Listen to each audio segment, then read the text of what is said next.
3 કલાકમાં ભારે વરસાદની આગાહી, અનેક વિસ્તારોમાં થઈ શકે ભારે વરસાદ।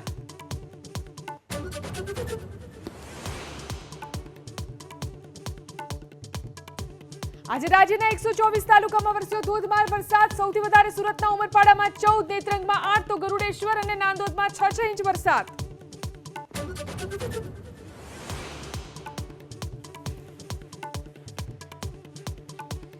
દેશમાં પહાડથી મેદાન સુધી વરસાદ, પૂરની હાલાકી, ગુજરાત સહિતના અનેક રાજ્ય પૂરથી પ્રભાવિત। અમિત શાહે ગુજરાત, અસમ, ઉત્તર પ્રદેશના મુખ્યમંત્રી સાથે કરી વાતચીત।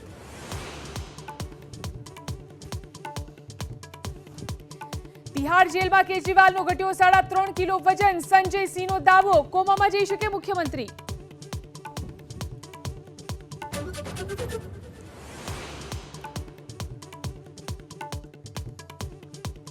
મુંબઈમાં અજીત જૂથના છગન ભુજબળ સાથે શરદ પવારની મુલાકાત। ભુજબળ બોલ્યા, અનામત મુદ્દે થઈ ચર્ચા।